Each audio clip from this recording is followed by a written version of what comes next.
Bueno, bienvenidos y bienvenidas a todos y a todas a este coloquio. Esta es la comisión número 26, que se llama Múltiples miradas en, desde y para el diseño y los objetos.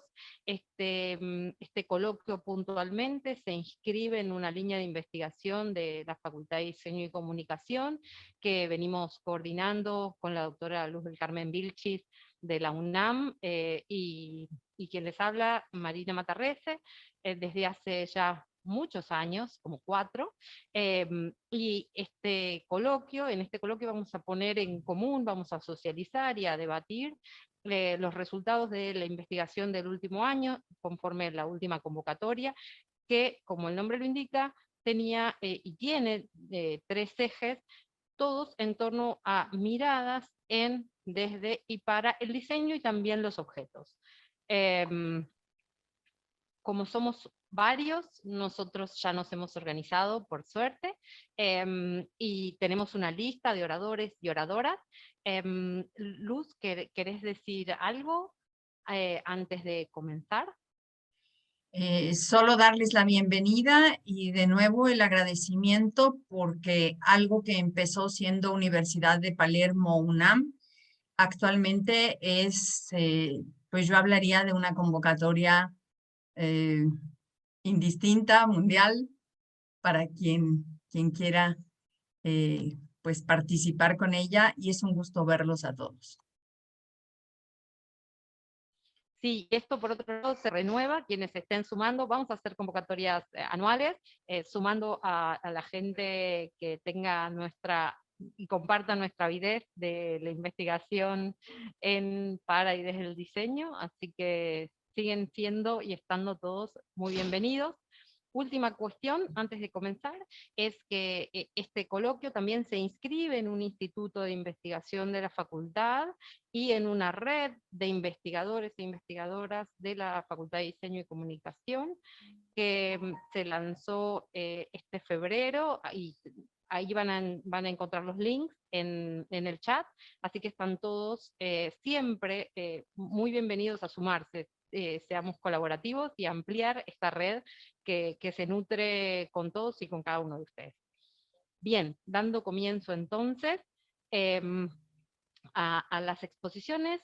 Luz, vos querés comenzar con tu ponencia, que se titula "De construir el diseño o las capas de la mirada", de manera de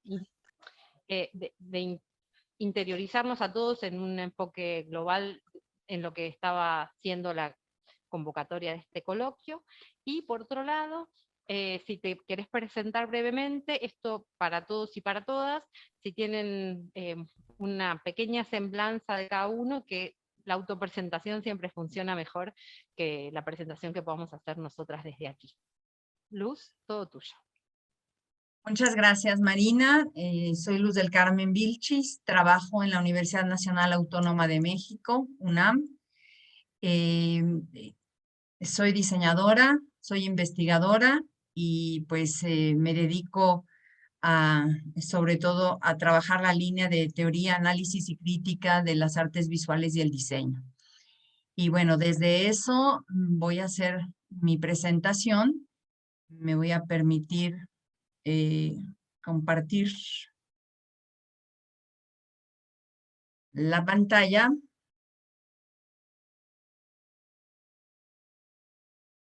Y el título de mi trabajo ha sido "De construir el diseño, las capas de la mirada". A esto me refiero con el acto de mirar como una acción tanto semiótica como hermenéutica, pero que trasciende la mera acción, la mera sensopercepción, el conocimiento e incluso las mismas emociones. Evidentemente estamos hablando de la interacción de la objetividad y de la subjetividad. Yo hago una clasificación en 3 tipos de mirada. La primera es la objetividad o la mirada directa, que es aquella que nos lleva hacia la sintaxis, es univocista porque la podemos describir, es aquello que podemos nosotros no solo eh, hacer un análisis formal, sino también pues hacer descriptores compositivos. Tiene la ventaja de lo llamado la buena forma y la desventaja es el metodologismo porque puede volverse una receta. Lo importante de ella es la intencionalidad del mensaje. Está la subjetividad, que es la mirada acentuada o profunda, que es esa mirada en la que empezamos a dirigirnos hacia los significados. Es equivocista porque eh, nos puede dar múltiples posibilidades de interpretación. Es la mirada semántica, por supuesto. Tiene esa ventaja, es decir, la ventaja de la semiosis, y la desventaja es el posible excedente de sentido, es decir, que de repente podamos estar proporcionando significados no deseados en la intención del mensaje. Eh, Se dirige expresamente a comprender lo diseñado. Y está la tercera mirada, que yo le llamo la mirada contextual, que es la mirada intersubjetiva, hermenéuticamente hablando, que es aquella mirada en la que ya referimos a lo sintáctico, a lo semántico, pero entonces reflexionamos en lo que vemos. Y claro, ahí entra por supuesto la polisemia, pero entra también la intersubjetividad, es decir, empezamos a interactuar obviamente con el diseñador, que es un personaje anónimo, pero entramos también en vínculos con los personajes que están en lo diseñado y también interactuamos con las otras personas que ven o que miran ese diseño. Esto, y aquí es lo importante de esta aportación que yo hago, es precisamente que a la hora de deconstruir estas tres miradas, porque pues todos conocemos sintaxis, semántica, pragmática y decimos eso ya nos lo sabemos, no, aquí lo importante es la conciencia de la otredad y la alteridad a través del diseño. Es decir, esa conciencia que se adquiere del yo y de los otros con base en la interpretación de lo diseñado, en la proximidad que podemos tener al objeto, a su sentido y al acto de recepción.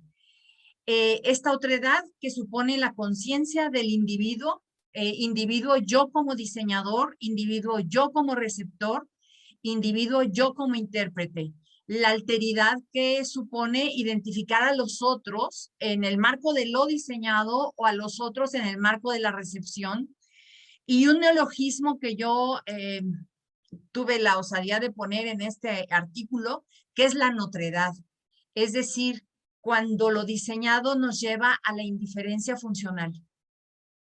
Es decir, a que ya no nos importemos ni nosotros mismos ni el otro, ni como diseñadores, ni como receptores, ni como intérpretes, que es algo muy grave, que es algo que está sucediendo, que es uno de los fenómenos importantes que tenemos que analizar en el diseño. Y pues las conclusiones es fundamentalmente que mirar tiene que ser parte de una observación minuciosa, porque es el detonante de las pautas del entendimiento, de la explicación de lo diseñado, pero que hay que tener mucho cuidado porque a la hora de analizar y a la hora de hacer esta deconstrucción, si bien es cierto que podemos nosotros incurrir en la otredad y en alteridad, también podemos ser parte de esta notredad que de alguna o de otra manera pervade nuestro mundo. Muchas gracias, sería todo de mi parte y pues estoy a sus órdenes. Mil gracias, Luz. Muchísimas gracias por un tema de tiempo, claramente. Luego se harán comentarios, devoluciones, y si quieren vía chat, de manera simultánea, sí pueden tener diálogo con los y las autores como para continuar de manera paralela y el intercambio que no pueda hacerse vía, con un espacio específico para hacer comentarios y evoluciones. Pero el chat funciona de manera simultánea, así que ese es otro de los canales disponibles. Ahora sí, le damos la palabra a las segundas oradoras, que son Elia del Carmen Morales González y Jessica Alejandra del Moral Zamudio, con su aporte que se titula Los objetos de diseño desde una mirada cognitiva. Recordemos que estamos en un eje que inscribe las reflexiones en torno a las múltiples miradas al diseño, ¿sí? Así que todo de ustedes. Muchas gracias, muy buen día a todos y a todas. Mi nombre es Jessica del Moral y junto con Elia del Carmen Morales les hablaremos acerca justamente de los objetos de diseño desde una mirada cognitiva. Nosotros partimos del concepto mirada. ¿Cómo es que entendemos mirada? La entendemos en dos niveles. En un primer nivel, que es el del proceso perceptual, y por ahí Elia todavía no se ve el cambio. Listo. Al nivel del proceso perceptual, que es un proceso fisiológico de extracción de información relevante para nuestro comportamiento, pero también hacemos énfasis en que no es una mera transmisión pasiva de impulsos electromagnéticos, sino que ya implica una completación de la información basada en nuestra experiencia y conocimientos previos. Entonces, a partir de estos dos niveles es que entendemos el proceso perceptual. Ello ya implica una reconstrucción interna del cerebro y por lo tanto también un acto de interpretación. Y en un segundo nivel entendemos mirada como el ver con atención. Ello implica atender y comprender el objeto de estudio. Y desde esta perspectiva, entonces, planteamos a mirar el diseño como el asumir un ángulo o una perspectiva para acercarnos a un fenómeno, de manera que se genere pensamiento que conlleve a la acción. Ahora, ¿cómo es que entendemos diseño?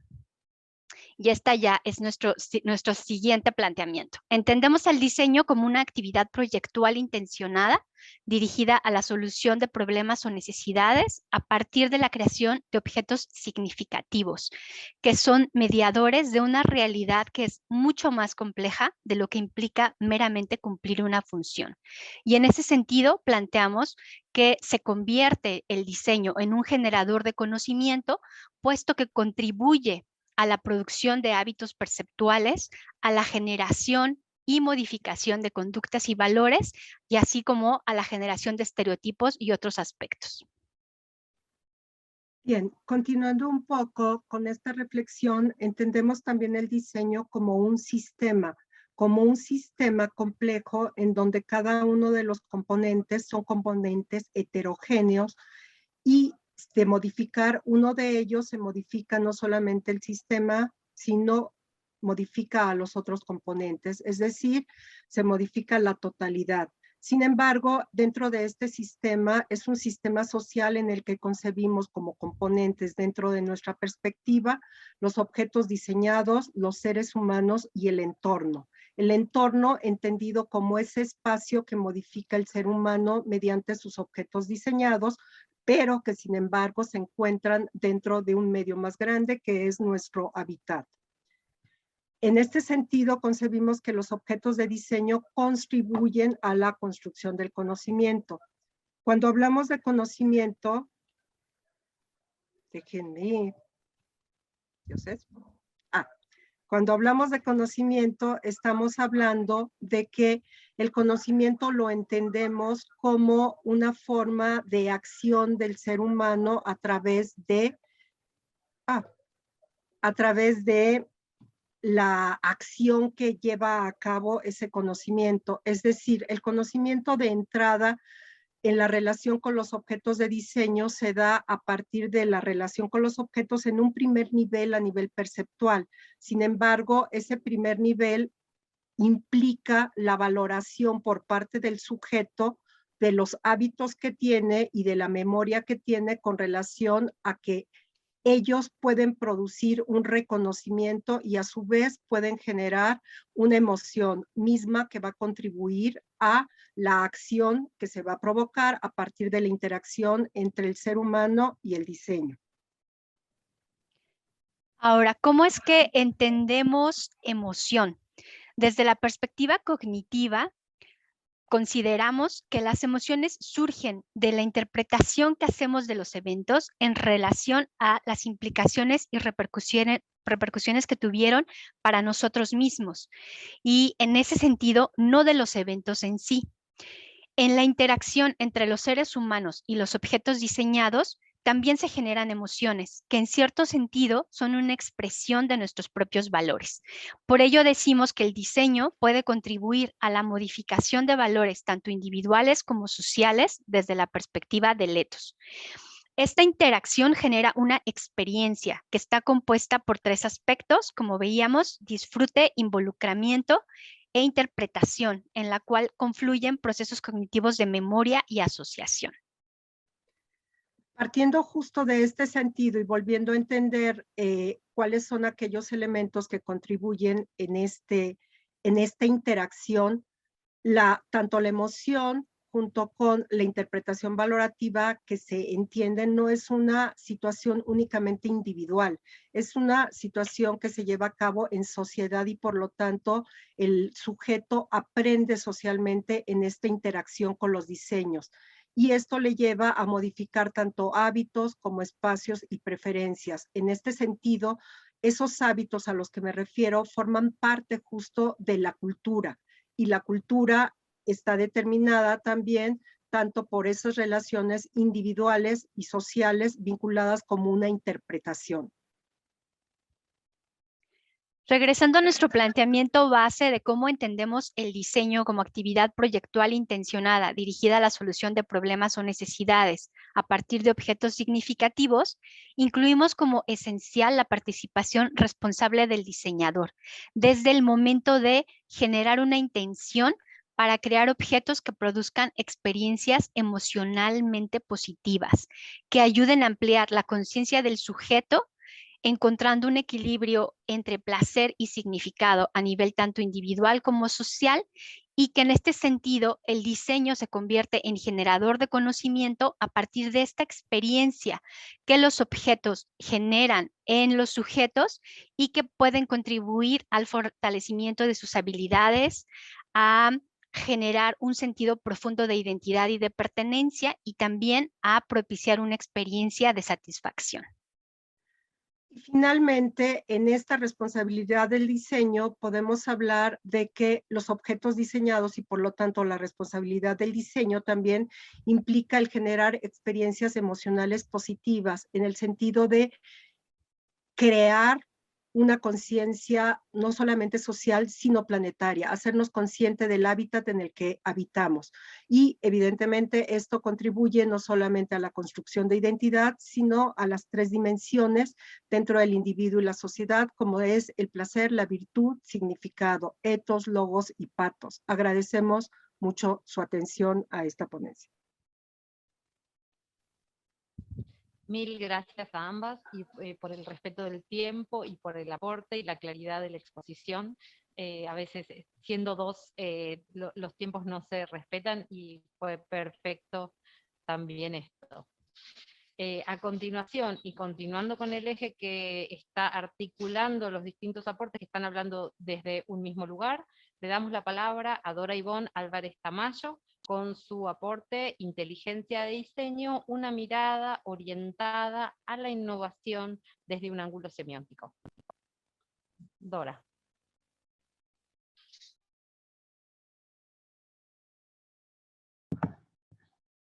Hola, buenos días. Un placer volverlas a saludar.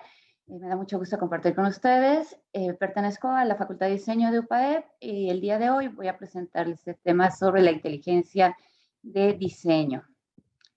Creo que mi pantalla ya se ve bien, ¿verdad? Estoy teniendo un poquito de problema con la pantalla. Perfecto, sí, sí. Ok. Bueno, aproximarse a un fenómeno es más que mirar con ojos de diseñador, es mirar con la mente para poner en acción esta inteligencia de diseño de la que vamos a hablar el día de hoy. Dando un poco de contexto que encuadra este trabajo de investigación, pues estamos ante retos importantes en tiempos de crisis y ante procesos rápidos de cambio. Se presentan diferentes oportunidades para el diseño de extender su impacto e influencia en las diferentes esferas de la actividad humana. De todos es bien sabido que la pandemia por COVID-19 ha funcionado de alguna manera como un fenómeno impulsor de las actividades diseñísticas. Esa es, digamos, la cara positiva de esta moneda. También estamos enfrentando cambios en la naturaleza del trabajo de diseño, donde nos involucramos de manera más potente en actividades directivas y interdisciplinarias. Estamos frente a la necesidad de adaptarnos a los diferentes tiempos y situaciones que nos producen incertidumbre. Y como bien sabemos, el diseño se enfoca a trabajar problemas de diseño únicos, indeterminados, que nos invitan a trabajar el tema de la complejidad. La AIGA en el 2017 detectó 7 tendencias de diseño, las cuales pueden observar en pantalla. Y a partir de estas tendencias, podemos darnos cuenta que la mirada del diseñador está cambiando junto con la evolución del ser humano, ¿no? Si cambia la historia, pues cambia la mirada. Por lo tanto, estamos mirando, volteando hacia la innovación, respondiendo a nuestra vocación de servicio. Y en esta ocasión, bueno, mediante el análisis conceptual, vamos a establecer esta base de intervención desde la inteligencia de diseño. Y vamos a concentrarnos en una actividad cognitiva de orden básico, pero fundamental para el desarrollo de todos los procesos cognitivos en los trabajos de diseño, que es la observación. La base teórica es desde el enfoque de la semiosis, de la semiótica pragmática, dado que los diseñadores pues somos una especie de semiopensadores, que nos vamos a aproximar a los fenómenos desde una mirada abierta y curiosa, en un proceso divergente en principio, pero con capacidad de tomar decisiones y ofrecer soluciones a situaciones concretas. Y que bueno, pues ya nos decía Morris que somos una especie de animales simbólicos porque nuestras acciones están determinadas por la serie de signos a los que accedemos, ¿no? Diseño y designio comparten la misma raíz etimológica y están ligados por el concepto de intención. La intención es una de las principales características de la cognición humana. Gardner había definido la inteligencia como esta potencial del ser humano para procesar información que puede desarrollarse y que además puede permitirnos generar objetos culturales y soluciones a problemas de distinta índole. Definimos entonces inteligencia de diseño, pensando en este marco de referencia que pone Gardner, como un tipo de inteligencia y una disposición particular del pensamiento que puede incorporar una serie de habilidades cognitivas, de procesamiento de información, de comprensión profunda de cuadros de significación, la detonación de la creatividad, la prefiguración, la toma de decisiones, y todo esto con la intención de solucionar problemas de interacción que enfrentamos las personas en contextos específicos, para desarrollar pues precisamente esta serie de satisfactores y facilitadores de la actividad humana. La inteligencia de diseño como tal se puede desarrollar y ejercitar y podemos ponerla en práctica en 3 esferas: la física, la semiótica y la del procesamiento mental. Entonces vamos a ver esta conexión inteligencia, observación e innovación, dando respuestas a problemas indeterminados, entendiendo que ver, mirar y observar tienen características distintas en su operación. En la parte física estaríamos hablando del tema de ver como una experiencia ligada a lo sensible, de percibir o notar algo y de ingresar estos datos mediante el canal sensitivo y conducirlas a nuestros procesos de percepción. Pero mirar tiene que ver con la experiencia significativa mental y pone en juego pues todo nuestro cuadro de significación, nuestros sistemas de creencias, y tiene además el concepto de mira, es decir, a través de mis ojos hago una interpretación de todos los fenómenos a los que estoy accediendo. Finalmente, observar tiene que ver con una experiencia cognitiva y tiene una sutil diferencia con la mira en el sentido de fijar la atención con un propósito. Y de esta manera podemos identificar características integrándolas en un todo significativo. La observación es el proceso básico de pensamiento que nos da puerta a otra serie de procesos de orden superior y por eso, bueno, la inteligencia de diseño se alimenta de estas interacciones de las personas, es decir, de la semiosis, y la observación se vuelve un punto fundamental, ya que los signos van a funcionar como datos de entrada al proceso de diseño. Vamos a captar estos signos a través de nuestra capacidad de ver, vamos a organizarlos a través de la percepción. Nuestra mirada permite descubrir la relevancia de aquello a lo que ponemos énfasis, pero la observación nos permite detectar todas estas condiciones cualitativas, estructurales, e integrarlas en un todo significativo para sentar la base de un proceso de diseño orientado a la problematización, a la toma de decisiones y a la acción. En el trabajo de investigación, que me encantaría que puedan leer con mayor detenimiento, también estoy planteando los tipos de mirada conforme a fases generales de un proceso de diseño. Esta clasificación no es excluyente, solamente se marcan algunos tipos de mirada y se describe cada uno de ellos para esta especie de columna vertebral que hay en el proceso de diseño, en tanto su fase analítica, su fase estratégica, la técnica productiva y la fase evaluativa o diagnóstica.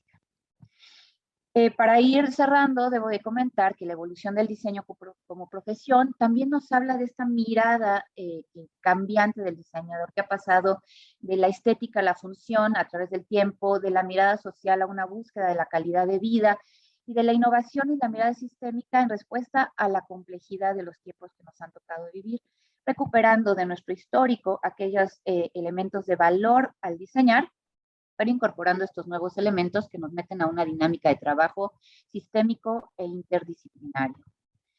Para concluir, pues ya comentar que esta mirada del animal simbólico del que nos hablaba Morris, pues nos pone ante las puertas de la innovación con esta mirada curiosa en búsqueda de sentido. Esta mirada favorece nuestra capacidad creativa propia, pero como tal se cultiva, se practica como cualquier habilidad intelectual. Distintas operaciones en la ejecución de un proceso de diseño requieren de un tipo de mirada distinta, como acabamos de ver en esta clasificación. Y finalmente, bueno, la diversidad de miradas va a representar la riqueza para la innovación. Me encantaría poder contactar con ustedes y seguir discutiendo el tema. Les agradezco mucho por mi parte. Sería todo. Muchas gracias. Muchísimas gracias, Dora, contar con tu participación una vez más, como con muchos de los ponentes del día, ya son amigos con los que ya nos entendemos hasta los mails que nos enviamos, las corridas y todas esas cuestiones. Así que están los mails de cada uno y cada una, están los extensos ahí en el link que figura en el chat, así que con certeza este intercambio no se termina en estas 2 horas de Zoom. Vamos así a darle la palabra a Ruth Verónica Martínez Loera, que tiene su artículo que se titula La mirada como espacio del habitar.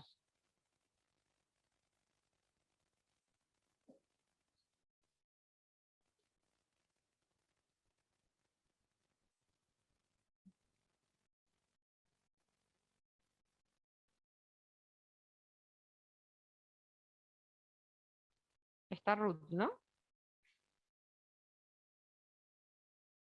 A ver.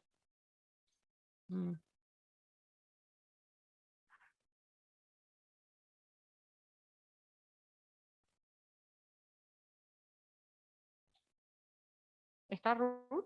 ¿La vieron? No la veo. En algún momento sí estaba, a ver. Sí, sí, perfecto, sí, estaba, no, está y está con un temita de audio. Así que... sí, ya, porque sí la había yo comparto. visto, sí. Hola, buenos Claro, lo días. habíamos visto y de repente, hola, ¿qué tal?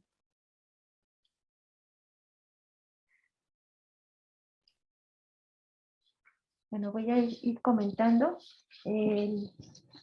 La publicación en la que nos fueron invitando fue un acto muy reflexivo y muy novedoso. Creo que también hizo un ejercicio de interiorización a buscar como rutas para poder abordar el tema de la mirada. En este caso yo recupero el tema de la mirada a partir de la creación de un espacio educativo que es la Facultad del Hábitat, porque va vinculando dos ideas, la idea del hábitat y la idea también de mirar. Este ejercicio que va generando a partir de su interés por vincular el sentido humanístico, estético y tecnológico para ir generando con ellos un ejercicio de poder entender el hábitat, el diseño y el ejercicio de la síntesis. Estos elementos nos llevan también a ir encontrando que estas no solamente son miradas metodológicas o ejercicios metodológicos, sino que nos retan a estos ejercicios de observar, mirar, a recuperarlos como un elemento para poder interpretar al sujeto, al objeto, al espacio, las ideas, las expresiones y los símbolos. Esto también nos llevaría a ver que este ejercicio de adentrarnos al pensamiento, del lenguaje y de reconocer también como sentimientos y expresiones el amor, la vida, esta cotidianidad también es que nos va haciendo el énfasis de por qué la mirada se nos reta a ir encontrando este elemento mucho más reflexivo. De manera particular, cuando la mirada se vincula a la habitualidad y a la habitabilidad, nos deja también un entramado de conocer la vida, tanto lo íntimo como lo público. Entonces, en esta idea de ir conformando una reflexión y una educación hacia esta manera de ir reconociendo el contexto, encontramos que estos sentidos van generando a su vez la posibilidad de ir creando conocimientos. La mirada, por tanto, no es solo una idea, es de una manera de representar, sino también es ir encontrando pistas del conocimiento ligado a la experiencia. Habitar podría considerarse como un elemento de toma de decisiones, mientras que la mirada nos retaría a transformar y a enfatizar como este sentido también de responsabilidad que tenemos cuando modificamos o generamos una nueva idea. La mirada, por tanto, también puede convertirse como un estímulo de conexión entre el cuerpo y el pensamiento. Entonces, esta manera o esta acción constante de estudiar nos ayuda a ir viendo cómo se pueden ir conectando ideas, memorias, imagen, y con esto le vamos dando más sentido a la mirada. La mirada también puede ser considerada un código cuyo sistema de signos articula el lenguaje, donde la experiencia conecta este sentido de percepción. Por tanto, la percepción nos llevaría a entender saberes, emociones, hábitos y necesidades como estas expresiones constantes que vinculan el diseño. Mirar, por tanto, también se convertiría en un intercambio constante de una respuesta entre quien emite y quien recibe. Entonces, esta manera también nos coloca, creo que la manera en la que el cuerpo se interioriza, pero también se exterioriza. Y esto también va dando pautas a la creatividad como un ejercicio continuo de mirar. Pues este ejercicio en el que vamos haciendo como de este estímulo, no solamente la apropiación de reconocer cosas, sino de ir dándole un sentido para ir creando a su vez historias, memorias, continuidades, discontinuidades, en donde vamos interpretando también qué sucede continuamente en estas maneras en las que habitamos un espacio. Habitar se une con este sentido a la mirada, porque en él encontramos la posibilidad de argumentar una estrecha relación entre el hombre y la naturaleza, en el pensamiento y la esencia de la materialidad, del saber sentir y el actuar y respetar.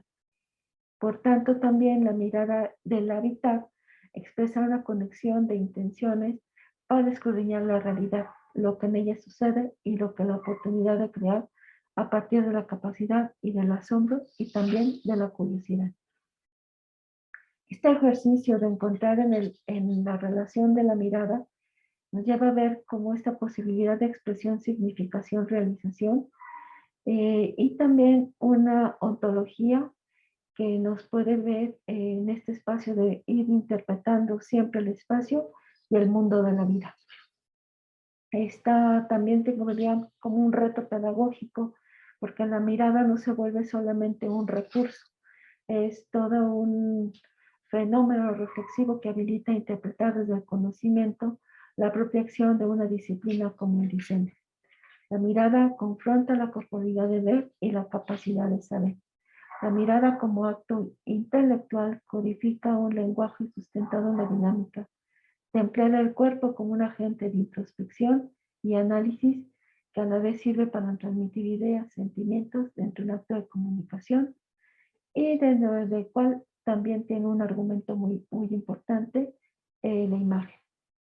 Entonces, en el mundo de la vida, el cuerpo, el otro, el objeto, el saber, también nos van dando la posibilidad de entender que la mirada se convierte en un ejercicio que consiste en marcar un rumbo y es lo que tiene más sentido al término o a la conjunción de mirar y habitar. Gracias. Muchas gracias, Verónica. Qué lindo esto de mirar y marcar un rumbo y ahí el diálogo entre mirar y habitar. Me quedé con eso. Pasamos a la siguiente ponencia, que es un trabajo conjunto entre, ya les cuento, acá está, entre Celia Guadalupe Morales González, y Eduardo Martínez Marín.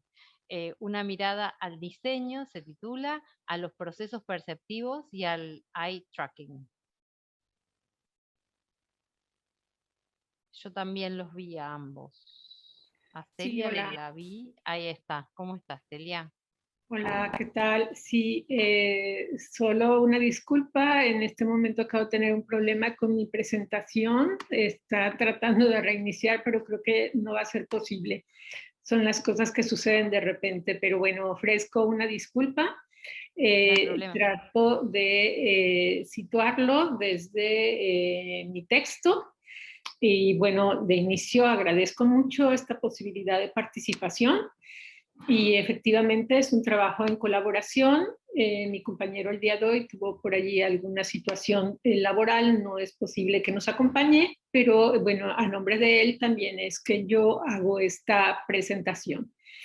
Y efectivamente nuestro tema pues trata de 3 momentos, digamos, que consideramos importantes. La primera parte es sobre cómo construimos una mirada desde el diseño y cómo es importante la reflexión que tenemos que hacer sobre ello, porque estamos tan acostumbrados y tan habituados a ver todo lo que está a nuestro alrededor, pero no nos detenemos a mirarlo, ¿no? Cuando construimos una mirada sobre el diseño es cuando estamos profundizando en él, cuando nos detenemos a considerar y reconsiderar todos los elementos que intervienen en el proceso de diseño, desde que elegimos una metodología proyectual hasta que lo vemos materializado. Hemos dejado en algún momento al margen aspectos que son importantísimos, como ya lo han comentado mis compañeras que me han antecedido, las emociones. El factor emocional es importante, ya que a partir de ello es como detonamos en los usuarios la intención del diseño. Si estamos considerando estos aspectos en cada uno de nuestros usuarios o a quienes estamos dirigiendo el diseño, entonces estamos considerando la parte humana, la parte sensible, la parte en donde los sujetos conectan con el objeto. estos objetos que se convierten en las cosas que pareciera comunes al día a día, pero que sin embargo nos están dando mucha información sobre el mundo que nos está rodeando y sobre cómo estamos actuando y nos estamos conectando con el mundo. De allí es que nuestro interés parte de situar más bien el diseño, la disciplina del diseño en el campo de la cultura visual. La cultura visual es un terreno muy fértil que nos da información importante para nutrir a la disciplina del diseño. Creo que la epistemología del diseño ha quedado un poco limitada porque hemos intentado aportar desde otras disciplinas informaciones que consideramos importantes, pero siento que nos ha faltado un poco realmente consolidar esa epistemología. Definir que hay una epistemología del diseño que es propia del diseño, que tiene esa posibilidad de expandir el campo de acción y sobre todo el campo de reflexión, el campo de pensamiento y de generación de conocimiento en el diseño. Por eso consideramos que la cultura visual es muy importante y sobre todo pues nos tendrá que aportar elementos para construir una mirada distinta sobre el diseño, o por lo menos ampliar nuestra mirada sobre el diseño. Asimismo, pues consideramos que los enfoques teóricos y filosóficos que de alguna manera estamos generando o estamos planteando sobre el diseño, pues nos tendrán que ayudar a definir una postura crítica, sobre todo para cuestionar el diseño que estamos haciendo y valorar el impacto que este tiene. Cuando nosotros localizamos digamos, al sujeto y lo identificamos, digamos, en el espacio social, es cuando nosotros estamos realmente considerando cuál es cuál es esa posibilidad que tiene el sujeto de moverse en el mundo y qué necesita. ¿Y qué necesita y qué espera del diseño? ¿No? O sea, ¿qué espera encontrar el diseño? Porque la mirada puede ser tan subjetiva cuando el diseño necesita construir una mirada objetiva para que haya una respuesta eficiente en este sentido. Digamos que cuando nosotros llegamos a construir a partir de una relación que establecimos aquí en el documento que ustedes lo pudieran revisar, tenemos una tabla que se llama el núcleo significativo de la mirada. Esto es a partir de los aportes de Vilamil Pineda y establecimos una analogía para poder construir más bien o plantear esa mirada desde el diseño a partir de estos antecedentes que ya les he comentado. Entonces nos dice que lo diseñado es contenedor de elementos formales y conceptuales, que eso, bueno, ya todo el mundo lo sabemos. Los formales se relacionan con la forma, la línea, el texto, el color, la textura, y los conceptuales por las ideas y la intención, ¿no? Creo que eso históricamente lo hemos venido haciendo, por lo menos así nos enseñaron a hacer diseño. Lo conceptual es una experiencia estética que construye un prejuicio al respecto y su acento está en el signo a partir de donde opera la mirada, ¿no? Aquí es bien importante como ya empezarlo a definir. Lo diseñado trabaja como un artefacto complejo que detona las emociones y los sentimientos antes que la razón. Son factores que determinan la manera en que se construye la mirada. Lo diseñado está obligado a cumplir una función específica y a resolver un problema de comunicación visual. No da lugar a las ambigüedades, por lo tanto debe situar la objetividad de la mirada. Lo diseñado significa algo cuando se conecta al mundo de las cosas, crea una realidad que genera un esquema dinámico y por lo tanto conocimiento. Lo diseñado permite identificar la intención del mensaje en donde sea, en cualquier objeto. Y abre las posibilidades de lograr que en el inconsciente se construya una realidad y extienda a sí mismo la potencia de ese signo.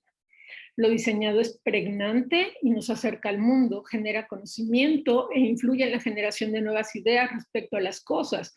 Por lo tanto, es susceptible de construir y generar nuevas miradas. Lo diseñado se completa cuando se da un equilibrio entre los elementos y existe congruencia entre lo que se quiere transmitir y el cómo se representa.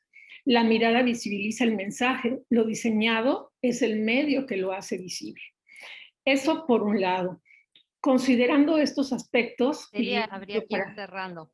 Sí, para ya cerrar, otro de los elementos súper importantes con el cual quisimos complementar este aporte es el uso de la tecnología. Nosotros estamos introduciendo la herramienta tecnológica de seguimiento ocular que se llama Eye Tracking. Esto es lo que nos va a ayudar, digamos, a considerar estos aspectos y ahora llevarlos con la tecnología, una herramienta tecnológica que nos va a ayudar a determinar cuáles son los puntos focales, los puntos centrales que debemos considerar desde la parte visual en el objeto, considerando estos aspectos que generan una idea, un pensamiento, lo que nos va a hacer reflexionar y pensar hacia dónde tenemos que dirigir la mirada en el diseño. Y bueno, pues creo que hay muchas cosas que pudiera yo explicar, pero por ahora pues hago la invitación, ¿no? Para que puedan leer por allí nuestro aporte y pues nuevamente agradezco esta oportunidad. Es un gusto. Muchísimas gracias, Celia, por tu aporte. Gracias. Ahora pasamos al segundo eje de este coloquio, que se titula Miradas desde el diseño a lo social, y en ese sentido el primer aporte es de María Gabriela Villar García, y está titulado Una mirada al poder simbólico de la imagen para un cambio social. María Gabriela, todo tuyo el audio. Qué amable, gracias doctora Marina, espero que me escuche bien y se esté viendo ya la presentación. Bueno, soy María Gabriela Villar García de la Universidad Autónoma del Estado de México y agradezco mucho la oportunidad para incorporarme en este eje y quiero compartir con ustedes un tema que se llama Una mirada al poder simbólico de la imagen para un cambio social, que tiene precisamente como antecedente un contexto en este país, en México, en donde, bueno, hay una cantidad de violencia impresionante vamos a decirlo, tanto simbólica como de cualquier tipo. Y entonces, bueno, en particular en este texto se discute cómo la producción y la reproducción de lo real a partir del significado que los grupos sociales otorgan a la imagen determina precisamente el sentido y actuar colectivo ante sucesos y fenómenos, mostrando así el poder de las representaciones de la realidad social. El interés, por tanto, de este artículo es generar precisamente una reflexión del cómo construir las formas de representar la producción de la realidad. Y esto, bueno, para lograr comprender los alcances precisamente que tienen las imágenes, lo representado en la sociedad, en los contextos.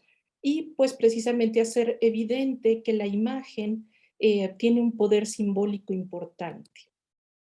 Y entonces, bueno, entender que la imagen es una representación de la realidad que genera formas de comprensión precisamente de esta realidad, por lo que se sugiere una serie de implicaciones sociales y culturales que se despliegan en el significado que le otorgan los grupos sociales. 2, que la imagen en los medios de comunicación se traduce en un componente ideológico que determina las pautas sobre las formas de ser y actuar instalando valores sociales.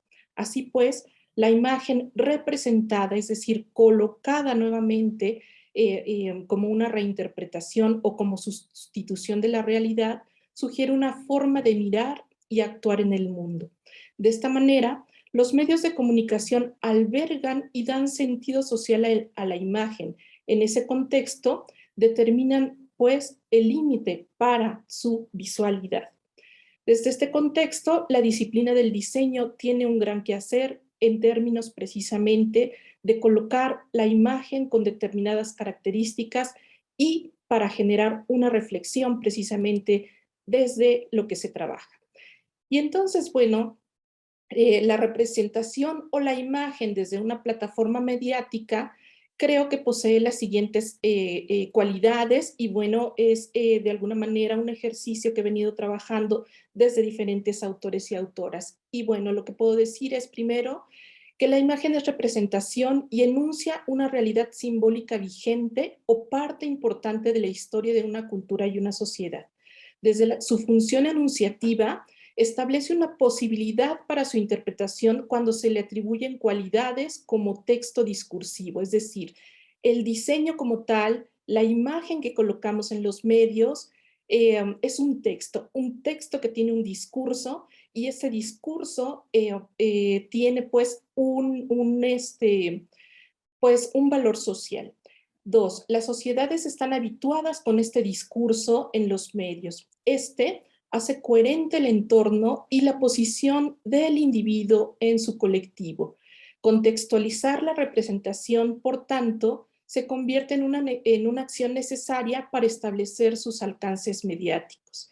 La imagen colocada en el medio masivo se transforma en su proceso de adhesión cognitiva en un sistema de construcción de la realidad social compartida, es decir, ya colectiva, y por tanto la imagen se transforma en representación social y logra legitimarse precisamente en los grupos, en las sociedades, en los colectivos.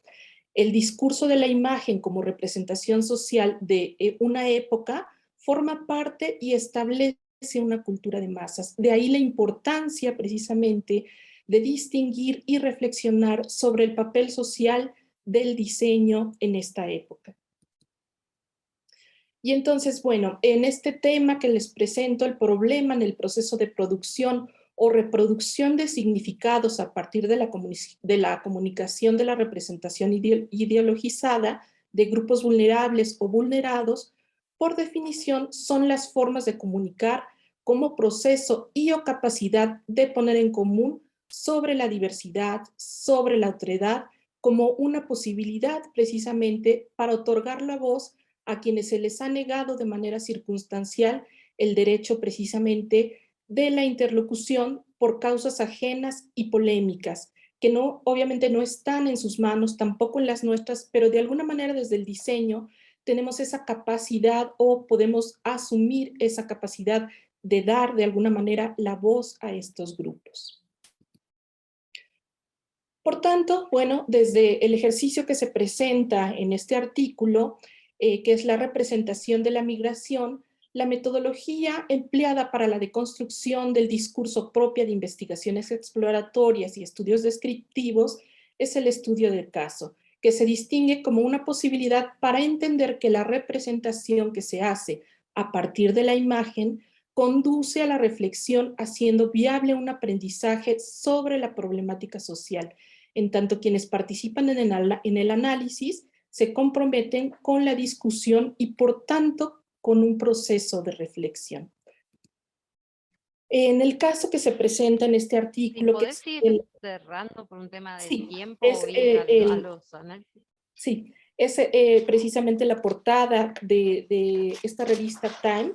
Se presenta el texto, el contexto, el texto y los intertextos. Y podemos ver precisamente cómo hay una serie de significados que le podemos dar precisamente a esta imagen, reconstruyendo o construyendo precisamente las voces. La voz precisamente de un país poderoso y la voz de un grupo vulnerable, es decir, la migración de los niños latinoamericanos. Entonces, bueno, de alguna manera, en este ejercicio, en donde se revisa el contexto, el texto y los intertextos, podemos decir que la imagen adquiere poder simbólico al convertirse en un signo referente de un grupo, es transformadora o adquiere un poder de transformación social porque promueve un discurso colectivo y solidario.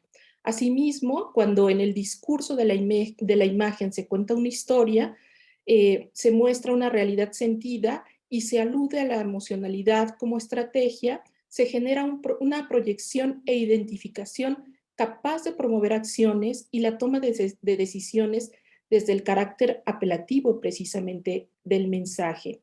Y por último, la imagen digital en red o en redes no es ESIL, es capaz de establecer una cadena de valor simbólico y procurar una resignificación de valores sociales y culturales. Y sobre todo, bueno, una invitación a poder observar y discutir y dialogar sobre la deconstrucción de la imagen desde el mundo del diseño con una perspectiva desde los derechos humanos. Por mi parte es todo y agradezco la oportunidad de la participación. Qué amables. Gracias. Muchísimas gracias, María Gabriela.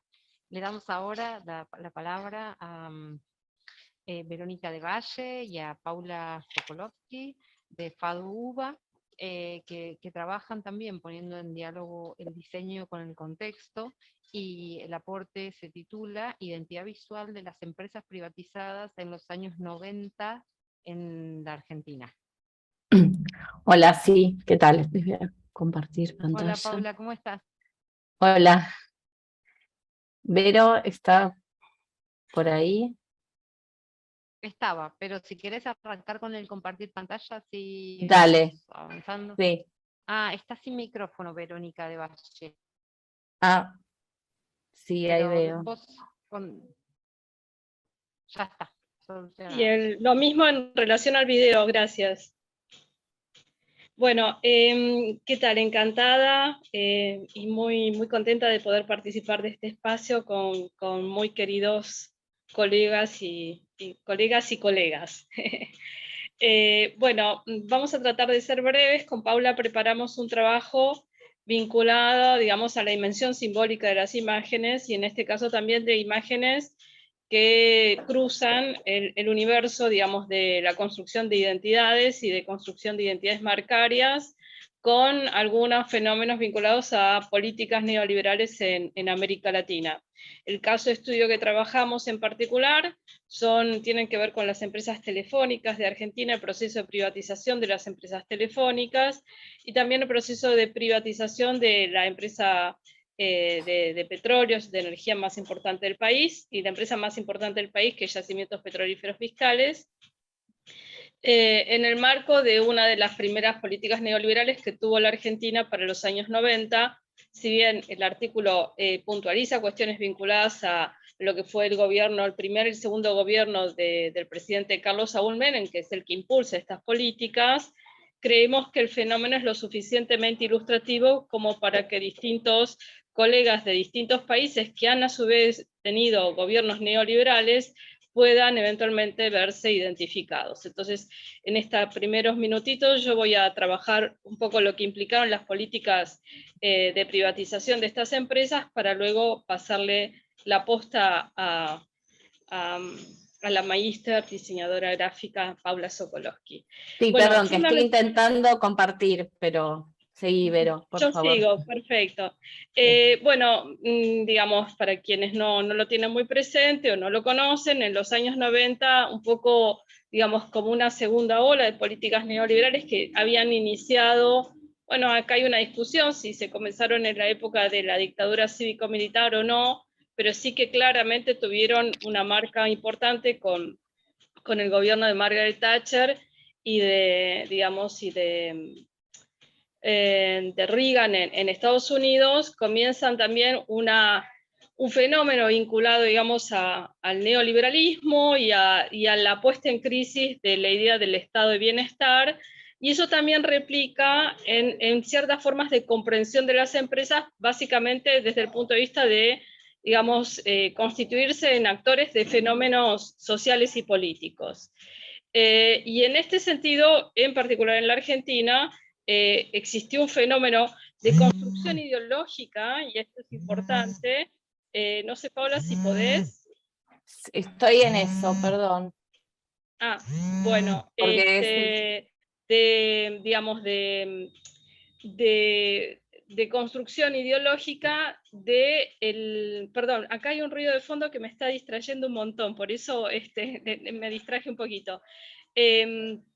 de las empresas que de alguna manera empiezan a ser como, sí, digamos, investidas del poder de la transformación social, y el Estado relegado en ese sentido.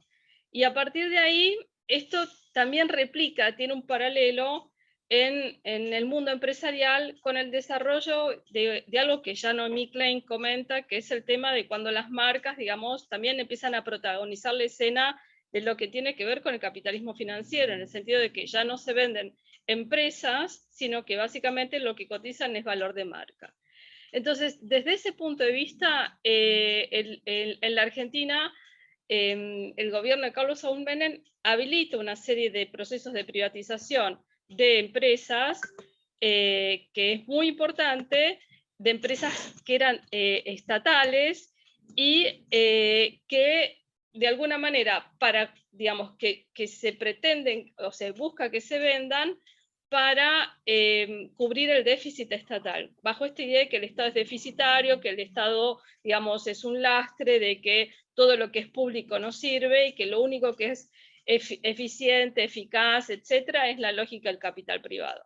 Y se vende un poco la gallina de los huevos de oro en varios sentidos. En algunas empresas no tanto, pero es claro, por ejemplo, el caso de yacimientos petrolíferos fiscales. Y esto viene acompañado a la vez de algo muy importante para el caso que a nosotros nos interesa, que esto es una operación ideológica en general, pero se materializa digamos, en construcciones, digamos, ideológicas, visuales, que tienen que ver también con el hecho de cómo son trabajadas estas nuevas marcas de las empresas privatizadas.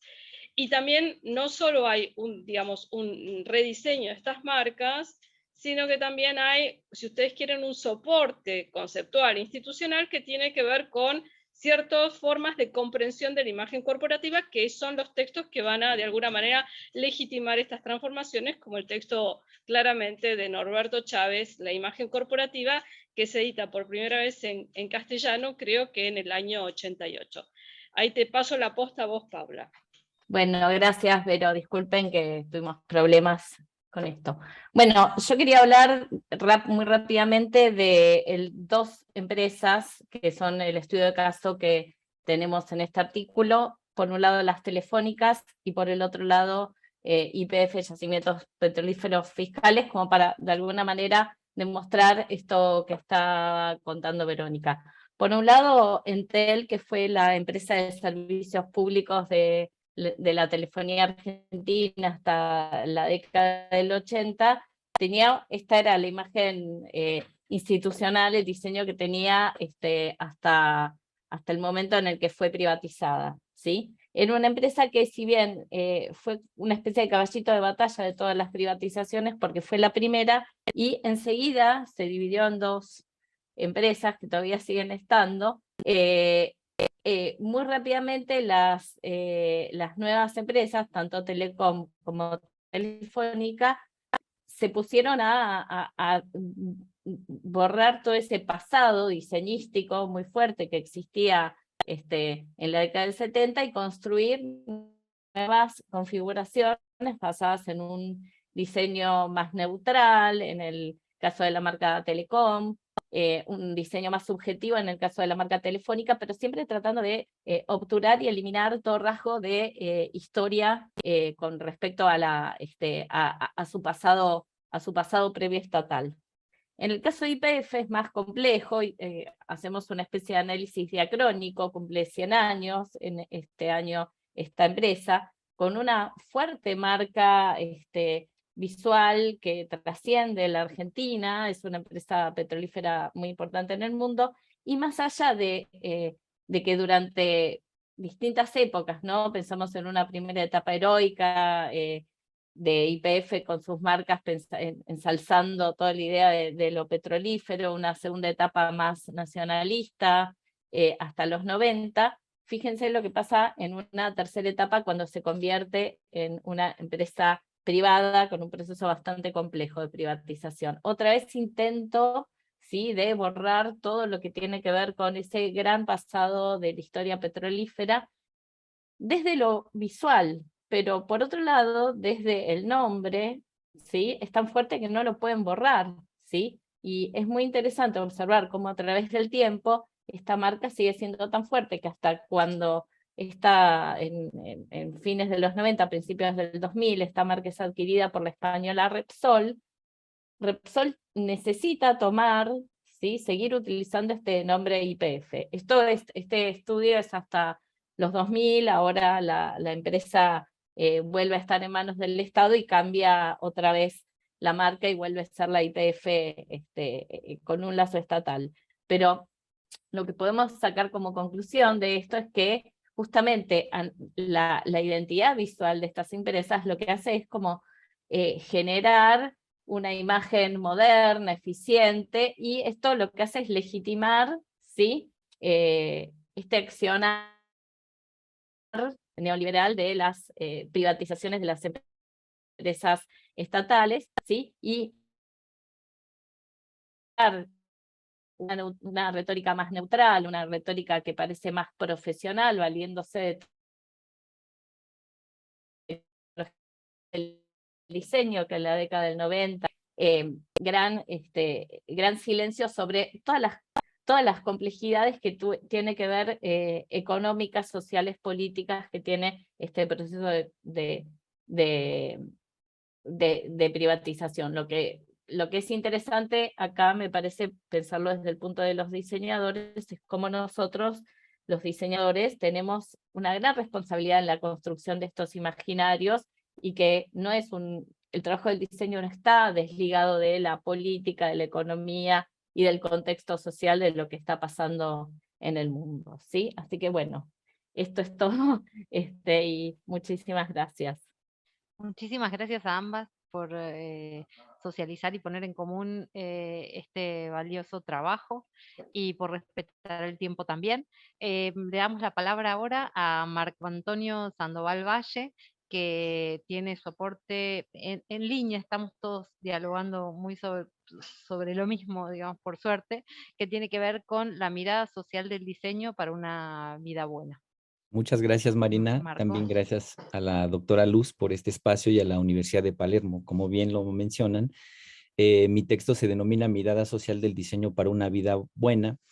Esta propuesta explora el pensamiento y la actuación de las prácticas del buen vivir que se encuentran contextualizadas en las denominadas epistemologías del sur global.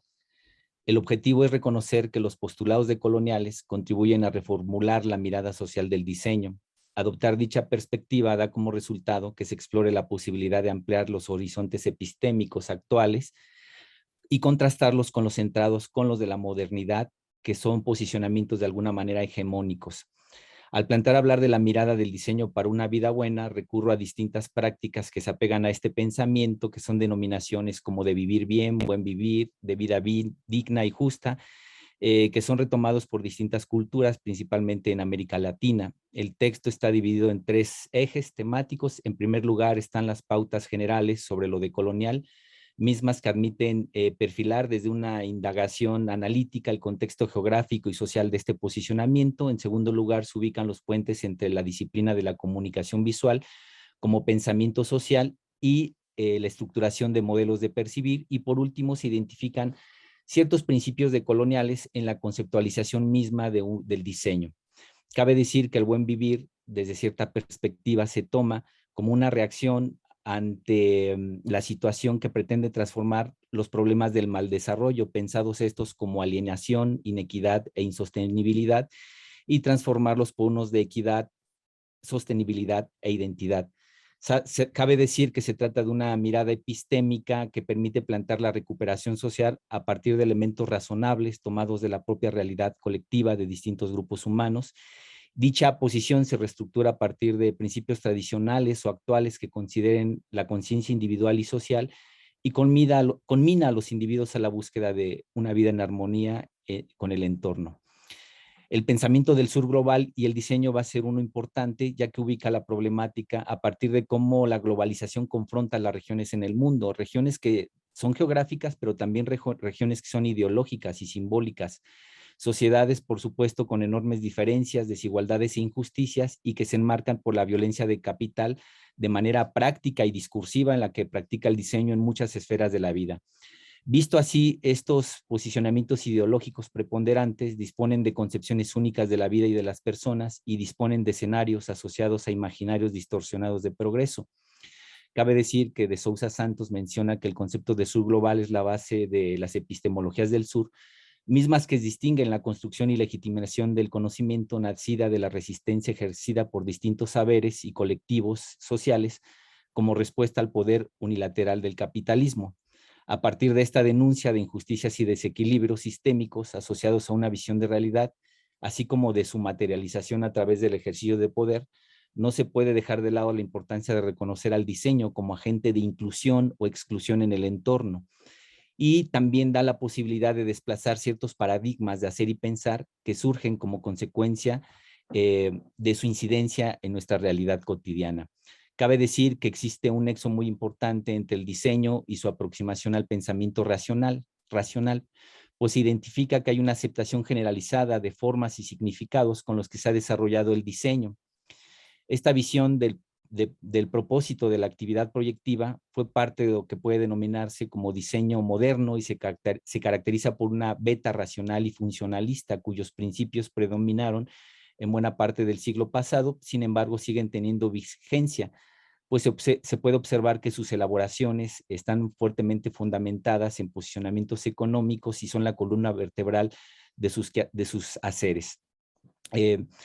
Como respuesta a esto está la posibilidad del diseño decolonial, como he determinado o he nombrado al texto para una buena vida, pensando que el buen vivir, como dicen algunos autores, ha explorado como una serie de prácticas y perspectivas a partir de las cuales sea posible decolonizar al diseño. Pensando que el diseño para una buena vida o una vida justa y digna suena sin duda idealista, sin embargo no se trata de ser ingenuos, esencialistas o románticos al pensar que en ciertas comunidades existen concepciones puras de la realidad o que ciertos ejercicios de autogestión no tienen más problemas, pues sería irreal. No obstante, se debe reconocer que debemos ejercer una serie de esfuerzos para erradicar en ciertos aspectos las brechas de desigualdad que de alguna u otra manera se acercan a la democratización de la toma de decisiones. La mirada del buen vivir puede ofrecer un panorama de futuros distintos, pensando en que puede, como dice Mignolo, proponer desligarse de las formas establecidas para posibilitar la transformación en otro momento, de asumir, de desprenderse de la cronología lineal del pensamiento para poder transgredir formas alternativas, éticas y epistémicas.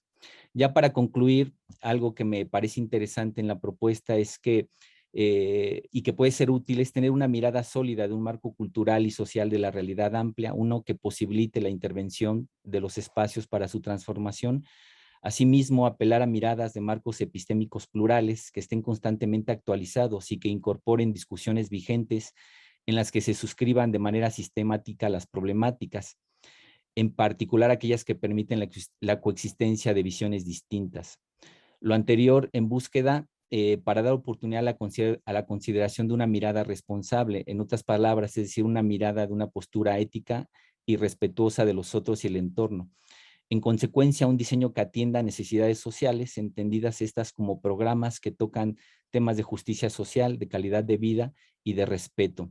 Esto apuntaría a la no incorporación o integración de estas miradas a los designios hegemónicos dados y preconfigurados, sino que respeten las cosmovisiones en prácticas que se sitúen desde miradas de la interculturalidad, pensadas como un pensamiento y un sentir de lo comunal y lo geográfico. Se trata, pues, de propiciar en la praxis la mirada de la transversalidad también como la construcción colectiva de comunidad a partir de los propios procesos humanos. La aproximación podría ser la de una serie de redes colectivas que sean partícipes de amplias discusiones que logren incidir en la construcción de miradas alternativas del diseño. Se entiende bien que esta cuestión requiere de tiempo de exploración, así como del involucramiento de distintos individuos que conforman subjetividades diversas, que cuestionen socialmente lo que ocurre en el mundo. A partir de este proceso, ha de revisarse y analizarse el diseño y sus posibles alcances decoloniales, construir una mirada autorreflexiva distinta, de tal manera que se configure como un conjunto de propuestas prospectivas. Espero que me hayan entendido, dar los tiempos, traté de ser claro con lo que me interesa. Muchas gracias. Mil gracias, Marcos. Sí, se entendió perfecto y quedan en contacto por mail. Si quieren poner sus mails en el chat, cada uno y cada una de los autores y autoras, y también tienen el texto colgado en la web, el extenso. Ahora sí, terminando con este eje, el último aporte de este eje, quedan dos más, es el de Jorge Eduardo Sarur Cortés, que se titula Las miradas de la discapacidad visual, diseño de materiales ápticos para el acceso al arte pictórico a través de la mirada de las personas ciegas. Jorge.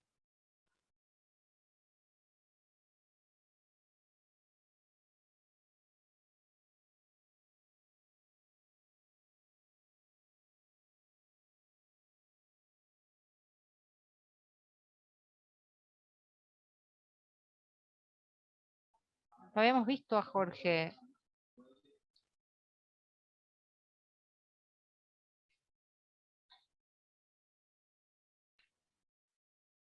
¿No, Luz?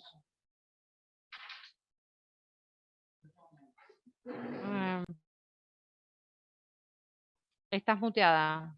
Sí, sí, le estoy buscando porque yo lo había visto. Yo también. Bueno, vamos a continuar entonces con el eje 3. En cualquier caso, si se suma, podrá hacer su presentación luego, ¿sí? Porque estamos súper apretados de tiempo. Sí, sí. Así que vamos a avanzar. En cualquier caso, el texto de Jorge está también, porque forma parte del cuaderno que está publicado. Bueno, el eje 3, les contamos que el eje 3 se titula Múltiples miradas, desde el diseño a lo gráfico en particular, y tiene en primer lugar la palabra Gerardo Gómez Romero, con su trabajo que se llama La mirada de la comunicación y la expresión en la tipografía. Así que, Gerardo, todo tuyo el audio y la pantalla. Somos todos oídos, tratando de respetar los 7 minutos. Sí, como no, claro que sí. Buenos días a todos. Agradezco a la doctora Marina Matarrese y a la doctora Luz del Carmen por la oportunidad de participar en este coloquio y por supuesto en el cuaderno 172 de la Universidad de Palermo.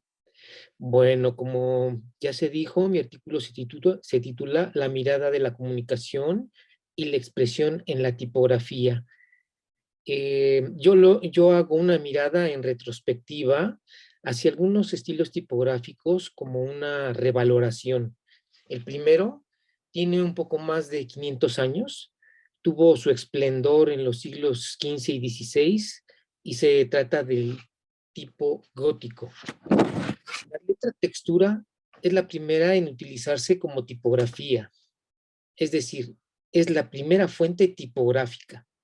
En sus inicios se usó casi exclusivamente para impresos religiosos y letras legales, ya que era la más formal del estilo. Parte de su grandeza está en el primer libro impreso de la historia, la Biblia de 42 líneas, impreso por Gutenberg, bajo el sistema de tipos móviles de metal. Lo interesante de esta tipografía es que Gutenberg la realizó con la intención de representar la caligrafía hecha a mano por los escribas de la época. Esto de imitar la escritura para el diseño de fuentes tipográficas es un principio que sigue vigente en la creación de tipos contemporáneos. En el artículo que suscribo se muestran algunos casos recientes en donde se evidencia la vigencia de este estilo tipográfico precursor que se atisba como un signo de formalidad, relevancia y distinción. En cualquier caso, siempre es un placer la mirada al tipo gótico y en su expresión siempre estará presente el espíritu de Johann Gutenberg. Otro estilo al que dirigí la mirada es el sans serif, un ícono representativo de la modernidad. Un estilo de letra que se caracteriza por la forma limpia, clara, libre de adornos, sin patines, y de fácil legibilidad. Sin embargo, no todo fue éxito con este estilo también llamado de palo seco. En el artículo se analizan algunas fuentes tipográficas que lograron el éxito y en otro muy particular, el de fracaso, creado en el seno de la Bauhaus. La Bauhaus fue la entidad académica que impulsó la nueva tendencia del tipo sans serif. La tipografía es una herramienta de la comunicación y se debe enfatizar con absoluta claridad y legibilidad, apunta Moholy-Nagy, profesor de la escuela alemana. Bajo esa premisa, Helbert Bayer fue quien tuvo a cargo la tarea de diseñar una tipografía racionalmente sencilla, clara y legible, con base en las formas geométricas. En 1926 creó la llamada escritura universal, un alfabeto por demás ambicioso que evidenció carencia de proporciones equilibradas en su estructura de cada uno de los caracteres y del que pronto viviría su fracaso. Paradójicamente, otros tipógrafos copiaron la tendencia geométrica en tipos como el Raiwell, la familia tipográfica Gilsand o el tipo Futura. En la contraparte se analizan algunos casos de éxito como en la Univers y la Helvética, sans serif que lograron vigencia y el impacto universal. En la última parte del escrito se expone la expresión del tipo posmoderno en el que se analiza si el tipo debiera ser expresivo o solo abocarse a su función comunicativa literal. La disyuntiva entre la objetividad y la subjetividad se mira en voz de algunos diseñadores de talla internacional que plantean puntos de vista que se confrontan. En el periodo posmoderno surge un tipo de pensamiento que rompe con los cánones académicos y se hacen propuestas deconstructivas donde la palabra ya no se ve como un signo lingüístico, sino también como un signo visual en el que se protagoniza la forma y se hace gala de la expresión del tipo. En el texto se presentan algunos casos como el de James Reid, un productor de gráficos posmoderno relacionado con el movimiento punk de la década de 1970, el cual niega cualquier sistema de orden y método del diseño gráfico profesional. La figura de David Carson es un protagónico del diseño posmoderno. Su trabajo experimental en la década de 1980 lo catapultó a las esferas más altas del diseño internacional con contratos de empresas como PepsiCola, Nike y Microsoft, quienes de alguna forma legitimaron el estilo de diseño posmoderno.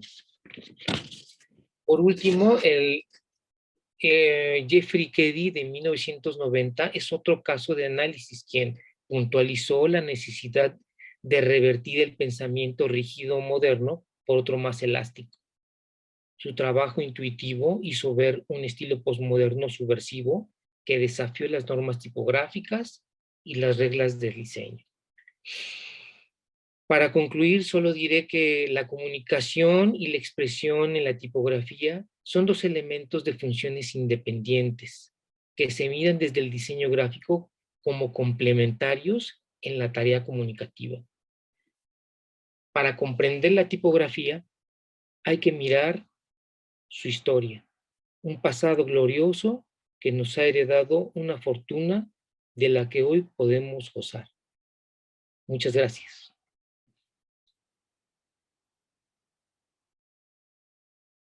Muchas gracias, Gerardo. Justo tengo un ruido ambiente importante, espero que me escuchen bien y sin mucha interferencia.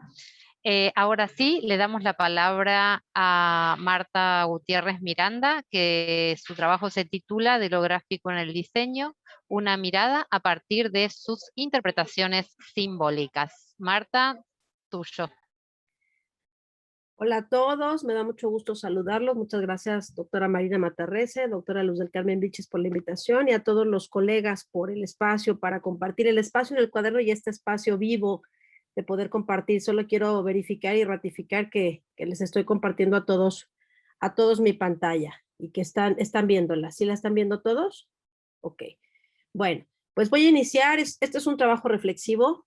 Siempre les digo a Marina y a Luz que me ponen en jaque, me ponen a pensar. Entonces, lo sufro, pero lo gozo. Entonces, con mucho gusto tengo a bien presentarles esta reflexión que tiene que ver con el universo de lo gráfico, que se ha categorizado como un adjetivo diferenciador de nuestra disciplina o de la disciplina del diseño, pero que en realidad, desde la experiencia con este texto y con esta investigación, habla más allá de la experiencia visual óptica para situar el concepto de lo gráfico como un hecho cognitivo, asociado no solo a la semiótica, la hermenéutica y la estética, sino también a los estudios visuales y desde el concepto de la visualidad como esa condición en la que los objetos visibles, específicamente los objetos diseñados, alcanzan y tienen otro carácter y otro valor.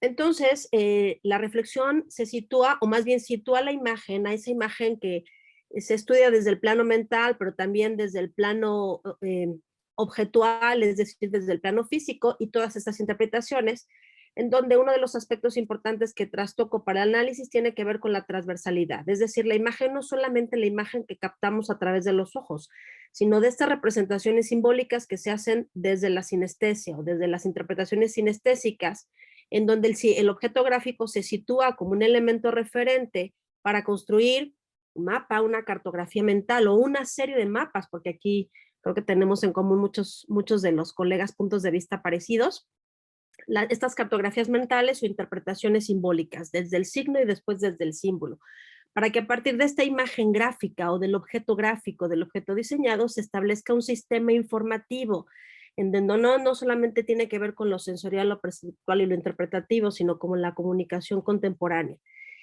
Condicionándose entonces el concepto de esta comunicación contemporánea a partir de fragmentos de información. Las imágenes gráficas se vuelven fragmentos de información que las personas, los diseñadores producen, crean a partir de estos elementos, pero que están hechos para que el otro, desde la otredad, como decían algunos de los colegas, el otro las perciba, no solamente desde el aspecto físico, desde el aspecto fisiológico y cognitivo, sino de una serie de elementos interpretativos que van trastocándose desde lo cultural, social, lo político, lo religioso.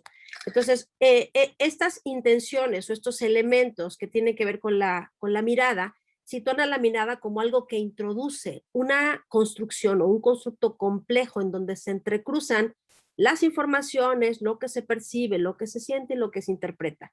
Desde esta forma, pues analizar la imagen quedaría muy poco acotada si solo hacemos el análisis desde lo visual o desde lo perceptivo, porque a partir de las funciones referenciales, de esa imagen, pues nos damos cuenta, y aquí se visualiza en este análisis que propongo, que la imagen también se puede analizar desde lo estético, desde lo sociológico, desde lo hermenéutico, y que todo eso implica complejos elementos para establecer en la visualidad a la imagen gráfica desde el diseño como un elemento central de estas construcciones simbólicas. No solamente se trata de diferenciar qué es ver o qué significa ver y qué significa mirar para establecer una línea conductual del proceso de análisis que llevó este texto. O sea, no solamente se trata de ver al objeto, sino de la relación que ese objeto tiene con él mismo como objeto y con el entorno y con la gente que lo percibe. Aquí lo importante no es solo ver, sino cómo vemos las cosas y el sentido que conferimos a esa mirada. Y entonces, al conferirle un sentido a la mirada, por lo tanto, mirar se vuelve un acto consciente y se altera o se ve alterado por una experiencia directa de mí que recibo con el objeto diseñado, pero también de mí que diseño con ese objeto diseñado, lo que condiciona a su vez esas interpretaciones simbólicas en un contexto social y nos regresa a la base de la responsabilidad social y del carácter social que tiene un diseño y un diseñador en su hacer y el impacto que tiene en su hacer. Entonces cabe o vale la pena recuperar aquí las dos grandes definiciones, ver como esa percepción que tiene las personas, como esa capacidad física que tenemos, no solamente ver con los ojos, sino ver a través de los sentidos, y mirar como un acto consciente y deliberado, inclusive de la voluntad. Yo decido qué veo, o sea, no todo lo que se ve se mira, y no todo lo que miramos realmente pasa por una serie de filtros como estos. La mirada se instituye como un esquema o como un modo de comunicación que establece procesos de interacción. y que sirve como ese puente que se requiere para entablar los significados. Ahí es donde radica digamos, la función más importante que un diseñador tiene que hacer al acotar el objeto gráfico. Entonces, la visualidad como este carácter construido y social de nuestra visión, en donde ver y mirar tienen que ser elementos mucho más complejos y completos, establece significados culturales y es resultado de muchas relaciones culturales, sociales, ideológicas, políticas, para definir en el centro un objeto gráfico, un objeto en el diseño, desde el diseño y para el diseño, en donde se establecen una serie de relaciones significativas a partir de mensajes, cuyos elementos entablan muchas posibles significaciones. Este espacio gráfico, que a veces queda acotado en una hoja de papel o en un plano bidimensional, tiene muchos más elementos. De entrada tiene una intención de transmitir. Esa intención de transmitir o esa intencionalidad se articula desde la mirada y genera procesos de interpretación básicamente en 3 dimensiones. La que se denomina la formal, la significativa y la contextual sociocultural. Desde el plano formal, yo, diseñador, retomo una serie de elementos para construir ese objeto gráfico, para hacer este diseño, y todo lo que necesito que este objeto implique en tanto proceso de interacción y objeto de interacción. Después, aunado a esta dimensión formal, establezco una serie de elementos significativos en donde el carácter simbólico, es decir, donde el objeto atraviesa lo semiótico, lo cognitivo y lo visual, para no solamente ser visto, sino percibido, interpretado y que tenga un sentido para el que lo recibe. Y por último, en el contexto, en la parte contextual o en el contexto sociocultural, que esos símbolos que yo estoy plasmando en este objeto gráfico sean elementos de la cultura de la época identificables por el que recibe en un marco social y temporal perfectamente definido. Y todo esto sucede desde la mirada, como ese acto de voluntad y como ese puente comunicativo que el diseñador, desde el primer momento en que gesta o concibe un diseño, tiene que considerar. Por tanto, el objeto gráfico se vuelve un mediador entre las personas y los procesos comunicativos, que inicia con la mirada y llega hasta la interpretación. Entonces, el diseño concibe imágenes gráficas como estas cartografías, como estos esquemas interrelacionales que tienen dimensiones sociales, culturales, ideológicas, políticas, etcétera, intencionalidades comunicativas, y que nos permiten entablar una línea directa con las propias capacidades del que diseña y del que recibe el objeto diseñado, para entonces plantear una estructura simbólica o una serie de estructuras simbólicas que aproximan este análisis del objeto gráfico desde la semiótica, desde la hermenéutica, pero también desde la estética, para conferirle significado, significación y sentido en un contexto y tiempo definidos. Por tanto, la mirada no es un acto, no solamente es el acto concreto de ver, sino es un esquema, una cartografía histórico-social con un amplísimo marco de criterios y parámetros que tienen que ver con lo que se ve, con lo que se mira y con lo que se interpreta. A manera un poco final, este objeto gráfico entonces juega distintos roles. Roles referenciales que tienen que ver con la manera en que los elementos que configuran el diseño representan o interpretan una realidad. Roles implicativos que vinculan esa realidad o ese objeto o ese elemento representado. Marta, estamos muy pasadas de tiempo, ¿eh?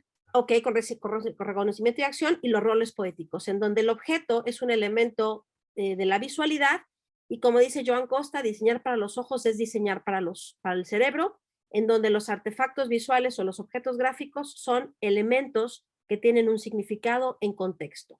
Sería todo lo que yo les tengo que comentar. Muchas gracias, María. Mil gracias. Le damos la palabra ahora a Andrea, a Daniela Larrea Solórzano, con su texto La mirada del diseño como fábrica de ideas. Marina, Luz del Carmen, buenas tardes con todos. Bueno, voy a presentar este texto que está titulado La mirada del diseño como fábrica de ideas. Y bueno, básicamente este trabajo surge desde el análisis de la práctica creativa de clase desarrollada junto a un grupo de aspirantes a diseñadores que cursaron la asignatura de taller proyectual en el ciclo de nivelación, que es previo a cursar ya la carrera universitaria, y lo hicieron durante la época de la pandemia. Entonces, en este artículo se establece una lectura de las múltiples miradas con las que se abordaron los problemas planteados, quienes aún no poseen una formación en diseño y que no conocen algunos aspectos fundamentales dentro del campo que nosotros consideramos al momento de diseñar, como la forma, la estructura, el color, el movimiento y otras categorías que nos son importantes. De esta falta de experiencia como tal en torno a estas categorías, el trabajo se centró en la generación de ideas a partir del conocimiento de ciertas metodologías del diseño, principalmente deconstruyendo el método proyectual propuesto por Bruno Munari. Se debe resaltar que las clases que se dictaron en este periodo fueron de manera virtual y que por las condiciones sanitarias que se vivían en muchas ocasiones era complejo proveer de otro tipo de materiales para la realización de los proyectos y por tanto se tuvieron que recurrir a elementos cotidianos que se encontraban al interior de las viviendas, que sirvieron como recurso para enlazar la propuesta conceptual junto a los materiales y a los procesos que estaban amparados para construir ideas reflexivas, en las cuales la definición de significados, de nuevos soportes, se visualizaron a través de una serie de resultados gráficos como los que vemos en estas imágenes. Los procesos de investigación, de ideación, el bocetaje y la elaboración se desarrollaron de manera paralela a los momentos de exploración, tanto en la generación de una propuesta teórica como en la resignificación de los materiales, posibilitando la construcción de imágenes utópicas y de narrativas visuales. En este caso, la base conceptual en la que nos centramos era entender que la mirada es uno de los componentes fundamentales en el campo de las artes plásticas, que son las artes de la vista, y que la mirada no es solamente un acto sensorial, y que mirar, pues, como lo decía justo la compañera, no es solamente ver. Entonces, comprendemos que el autor de una pieza creativa mira previamente ciertos modelos y los descompone o descompone estos elementos, sus contornos, sus formas, sus texturas, sus colores, que pueden servir de referencia para una nueva producción. Sin embargo, quien observa la obra terminada incluye en esa mirada toda clase de elementos subjetivos, como apreciaciones o correspondencias que surgen desde el bagaje cultural. De este modo, la mirada del observador sobre un diseño no es la misma que aplicó su creador en esta construcción, pues la mirada es siempre un constructo único y personal. En esta imagen yo les muestro algunos de los resultados ya que se trabajaron con los estudiantes, en este caso el ejercicio titulado Lenguaje e Interacción, que surgía a partir de un refrán, y básicamente lo que hicimos en este taller proyectual fue rastrear bajo ciertas premisas provocadoras visuales, es decir, elementos que se convirtieran en detonantes para la producción gráfica a partir de la asociación metafórica con diversos conceptos. Se plantearon pues una serie de elementos, de ejercicios más bien creativos, que impulsaran el lenguaje personal visual propio, pensando antes de mirar para posteriormente mirar previo a proyectar. Múltiples estéticas se interpelaron en este momento de contemporaneidad que vivimos. En estas estéticas se acumulan como si fuesen capas apiladas, unas sobre otras, las escenas costumbristas millennials que reflejan momentos banales de nuestra cotidianidad, así como también la relación con la producción industrial, la moda, la estética kitsch, que se convierten en representantes fundamentales de la época. Entre estas estéticas hay una que surge de la apropiación de múltiples referentes, que es precisamente el lowbrow. Aunque en la actualidad los modos de expresión gráfica relacionados con el lowbrow se han ampliado, este estilo también llamado surrealismo pop tiene en estos dos movimientos artísticos previos, el surrealismo y el pop-up, la base para la configuración de sus obras. Una de las técnicas que más se utilizó durante estos ejercicios para generar estas composiciones visuales fue precisamente el collage, que permite una mayor libertad expresiva, considerando que los participantes de este curso aún no poseían mayores conocimientos sobre la composición visual. El collage, pues, es una técnica que al mismo tiempo es también una herramienta plástica a través de la cual la yuxtaposición de diferentes materiales pegados sobre un soporte nos permiten entender este ensamble visual. Entonces lo que les estoy mostrando aquí son los resultados de algunos ejercicios que se realizaban con los estudiantes construyendo ideas híbridas a partir de la configuración o de la mezcla de obtener un material, un proceso y un istmo que nos permitían generar el concepto a través del cual se proponía la gráfica. Entonces algunos de los ejercicios que se impulsaron durante este ciclo académico se articularon bajo la propuesta de una fábrica de ideas, buscando estimular la creatividad. Entre estos ejercicios se incluyó, por ejemplo, el desarrollo de ideas luego de debatir con los ojos vendados, jugar con un material para crear muchas formas, crear nuevos significados a partir de un mismo elemento en diversos escenarios, generar una idea por cada minuto, es decir, un proceso de bocetaje con tiempo limitado, también establecer un significado y una metáfora a partir de un brief, crear una nueva superficie y un nuevo significado, potenciando en este caso la práctica del collage, a través de esta construcción de ideas híbridas, como en este caso que observamos que el material seleccionado fue el cabello, el proceso fue recortar y el istmo feminismo, y a partir de esto se obtuvo este concepto de parches regeneradores a base de cabello que constituían como tal esta idea híbrida, que es lo que buscábamos trabajar en el proceso. Este taller, como lo señalaba al inicio, estuvo propiciado por el método proyectual de Bruno Munari. En el proceso final lo que se buscó es desarrollar una propuesta de construcción y filosofía a partir de ciertos referentes visuales, y lo que observamos aquí es el trabajo final, parte del trabajo final de una de las estudiantes de este curso, Catherine Ramón, que desarrolló su propuesta inspirada en Yayoi Kazuma. Como gracias. Conclusión, podría establecer... Medio pasadas de tiempo, Dani, dale. Sí, que la médula del taller proyectual se basó en la definición de varios puntos de vista antes, durante y después de la ejecución de un proyecto de diseño. En el caso específico de esta asignatura, el concepto de mirada y su asociación con el diseño fue fundamental para iniciarse en el uso de varias metodologías aplicadas en este campo. Muchísimas gracias. Bueno, muchas gracias. Si es mucho el ruido de fondo, me avisan. Estoy en un lugar que se llenó de gente.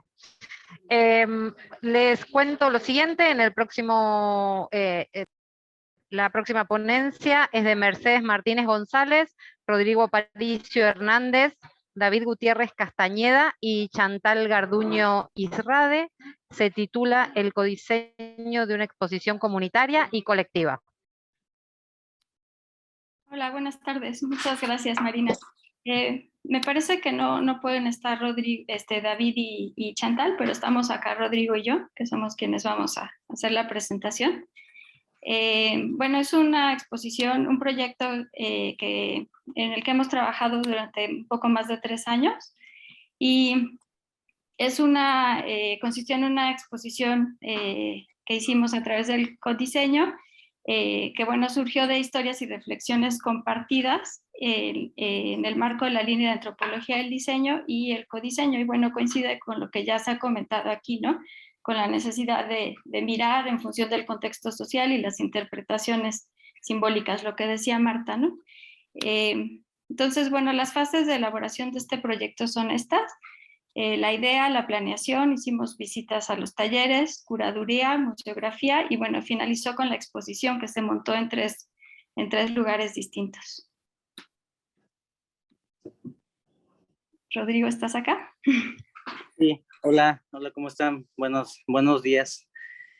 Pues sí, hablamos de los talleres de Cuanajo. Creo que esta exposición nos dio para conocer los talleres del fondo, de ver los objetos que tenían las personas y que posiblemente no le daban el valor que nosotros le pudimos dar, pero fue gracias a ellas que veíamos los objetos y pudimos reconocer el trabajo, reconocer lo que ellas nos muestran, ellas lo que nos quisieron dar a conocer, y nos dimos cuenta que hay cositas que para ellos es por que los tienen ahí, son objetos que están en la casa, son de uso y que no saben el valor que tienen. Y creo que esta parte de la exposición es darle el valor a las personas, a los objetos comunes, cotidianos, y que están en constante uso. Hay unas sillas, hay un delantar, hay hay muchas cosas que cuando le damos la plataforma, le damos le ponemos una luz sobre el objeto, se dan cuenta ella de los tesoros, y es parte de esta exposición, que la gente se dé cuenta del valor que tiene en sus casas y tengan herramientas para poder comercializar de alguna manera con mayores herramientas y con mayor sustento su trabajo. Es esta parte de la curaduría colectiva y la comunitaria. Lo bonito de esto es que ellos mismos nos dieron estos objetos y que nos los prestaron. Ellos nos fueron guiando a decir lo que querían decir, y esto habla de algo más íntimo, algo más que cuando las personas del pueblo entraron a la exposición se sientan parte de ella, que no se sepan ajenas, porque son sus utensilios, son sus objetos, sus artesanías. Esto fue la retroalimentación que tuvimos, y esto es muy importante, saber que podemos hacer este tipo de ejercicios para reconocerles lo que están haciendo, lo que siguen haciendo y lo que van a seguir haciendo. Bueno, la parte de museografía también fue interesante, esa la llevó a cabo Chantal. Adaptamos un espacio de la comunidad, pues un espacio que no estaba destinado para hacer exposiciones, y bueno, una de las cosas que a Chantal se le ocurrió fue justamente los soportes para montar la obra también eran objetos que estaban en el contexto, ¿no? Por ejemplo, la base de una cama donde están encima estas petacas, estos baúles, o bien una vitrina que era parte de una vitrina de una tienda local, ¿no? Entonces, los objetos para montar también formaron parte, o sea, la museografía también se constituyó con los objetos que estaban ahí, con los objetos cotidianos. Y luego, bueno, se montó en el Centro Cultural de la UNAM, o sea, en primera instancia la montamos en la comunidad de Cuanajo, que es de donde provienen estos objetos cotidianos que mencionaba Rodrigo, y luego en el Centro Cultural de la UNAM, en donde, bueno, lo que ocurrió fueron miradas muy diferentes, ¿no? O sea, quién miraba, cómo se miraban estos objetos, fue muy distinto en un espacio y en otro. Y bueno, las consideraciones finales para concluir. En un minuto, las consideraciones finales, sí. En un minuto, que nos queda gente afuera. Ok. Rodrigo, ¿quieres decir algo de las consideraciones finales? O si no, pasamos a otra persona. Está bien, si quieren pasar a otra, está bien. Aquí están. Muchas gracias. Tenemos tres ponentes más. Me encantó, buenísimo. Gracias. Mil gracias. Perdón. El eje 4 se llama Miradas a lo inter y transdisciplinar del diseño, y el texto es de María Teresa López Colín, que me esmero en cambiarle siempre el apellido, y se llama La mirada del diseño a través de los lentes de la transdisciplinariedad frente al desafío de la complejidad del siglo XXI. Hola, buenas tardes. Pues muchas gracias a la Universidad de Palermo, a la Facultad de Comunicación y Diseño, y sobre todo a Marina y a Luz del Carmen, que tuvieron tan generosamente volverme a invitar para poder compartir este trabajo. El trabajo, como bien ya menciona Marina, que yo estoy compartiendo, voy a ser muy breve porque los tiempos nos están comiendo en general de lo que habla este trabajo. Bueno, aquí se pretende que dentro de la formación de lo que son los futuros diseñadores gráficos, ante las nuevas desafíos que ellos tienen en este siglo XXI, donde la complejidad es parte de ese contexto que diariamente ellos tienen que estar abordando, y que como sujetos e individuos también son parte de la problemática. Entonces aquí se pretende que a partir de los lentes de la transdisciplinariedad, el diseño busque las soluciones para los problemas complejos que se le están presentando. No solamente desde la asociación como disciplinas o la distinción como su propia disciplina, sino en la implicación con distintas disciplinas para darle solución a estos problemas. Y bueno, si bien nosotros sabemos que ahorita lo que más valora el mundo es nuestra atención, porque quien tiene nuestra atención, bueno, pues dice, tiene el poder para podernos vender, para distraernos, para enseñarnos, para fingir. Y también estamos viviendo pues momentos donde pues esa dependencia a los diferentes pues dispositivos, a los diferentes medios de comunicación, pues nos distraen y esa distracción pues hace que nosotros no observemos realmente los fenómenos que se están generando. Entonces, nuestra atención a partir de la mirada nos va a enfocar hacia donde están las problemáticas. Entonces, también nosotros, dice aquí, nunca miramos solo una cosa, siempre miramos en relación entre las cosas y nosotros mismos. ¿Qué quiere decir esto? Que nosotros como diseñadores no siempre vamos a abordar o vamos a reconocer nuestra disciplina como propia o ajena, sino que otras disciplinas nos van a validar o nos van a legitimizar a partir de cómo nosotros también estamos ejecutando y resolviendo problemáticas, obviamente en este contexto. Las primeras disciplinas con las que el diseño se topó y empezó a trabajar, pues obviamente porque son parte de lo que hacemos, pues la de comunicación, sociología, psicología y arte. Sin embargo, para estos momentos, pues hablaríamos nosotros que la complejidad pues trata de estudiar a la sociedad como un todo y a los individuos a partir de sus valores, de sus normas, para que haya obviamente este cruce entre cada una de las disciplinas.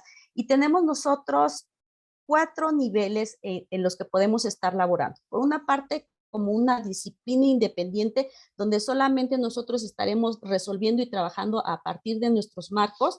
La otra es a partir de la transdisciplinariedad, donde nosotros obviamente vamos a compartir marcos disciplinares y le vamos a poder dar soluciones más amplias, pero ahí queda también ajeno lo que pueden ser los organismos, el gobierno y la sociedad.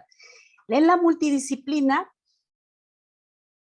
uso de los conocimientos de otras disciplinas, pero también quedan ajenos lo que son las organizaciones, el gobierno y la sociedad.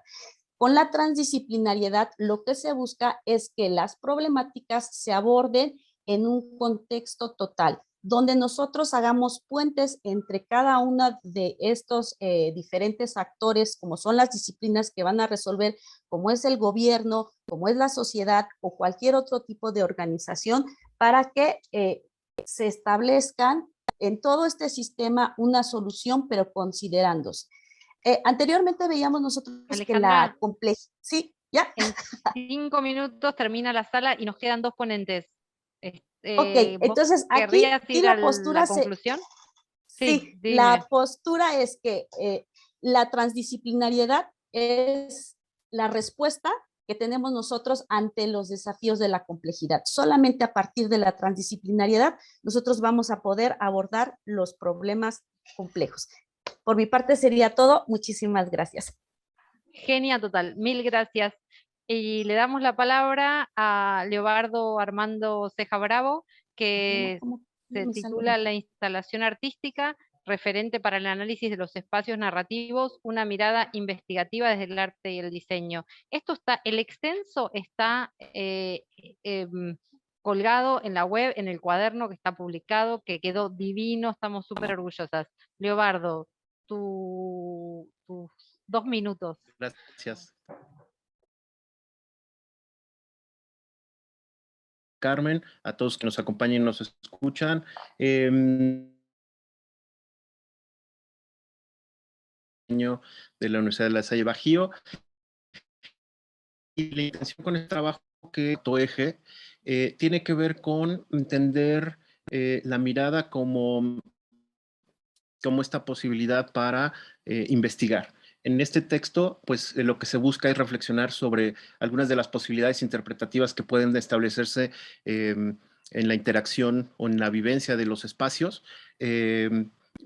Por lo tanto, bueno, se utiliza como eje rector para la reflexión, pues los vínculos y paralelismos que existen entre la instalación artística van dando esta posibilidad. Además de que, bueno, en el extenso aparecen algunas perspectivas, enfoques a través del diseño. Lo que nos interesa es cuál es el papel que tienen las personas en este proceso de interacción. Son ellos quienes se encargan de la interpretación y, por ejemplo, la figura del espectador como este ente que está expectante, pues se rompe particularmente con la instalación artística y con la configuración de los espacios. Y bueno, pues el término que subyace y que es como transversal en todo este proceso sería el del sentipensar. Lo que son nuestras emociones, sentimientos y el aspecto racional. Con esto, pues nada, no me resta más que darles a la lectura de todo el número y pues de nueva cuenta agradezco el espacio. Gracias.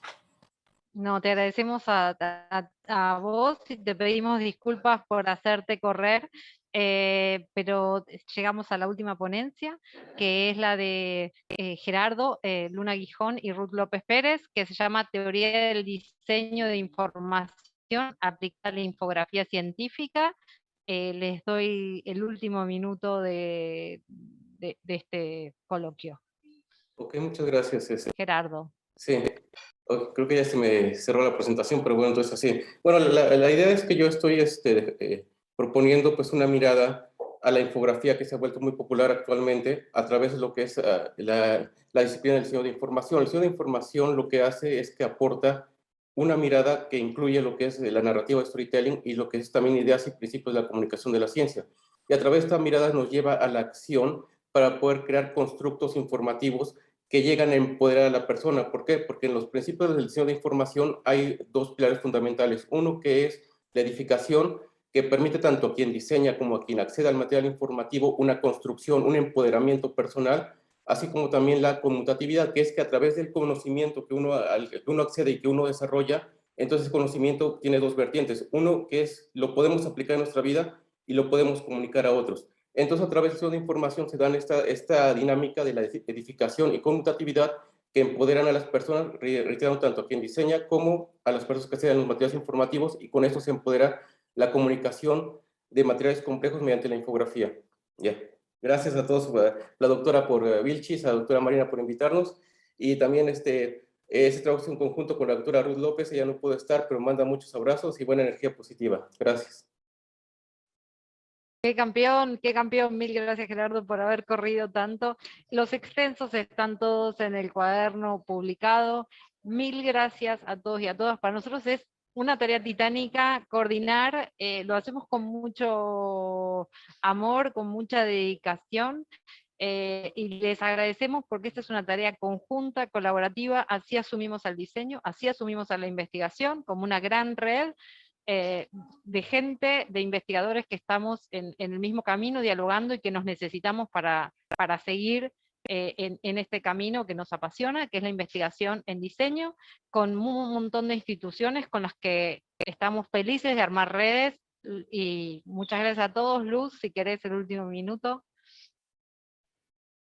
Pues agradecerte Marina, como siempre, y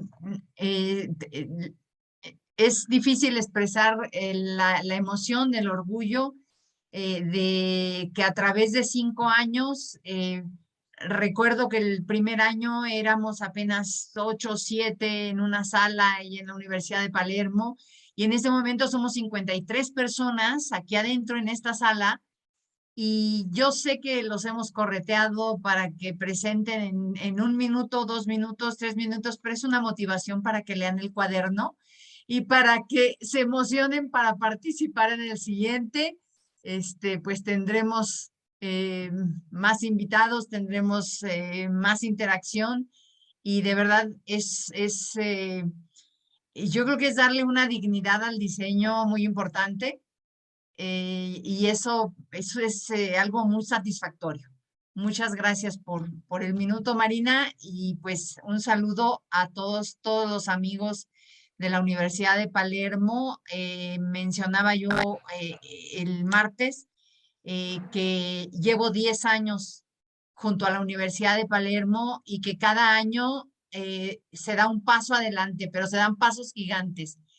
Y esto es algo que me parece único no solo en América, sino en Iberoamérica por lo menos. Creo que este es un caso único. Muchas gracias.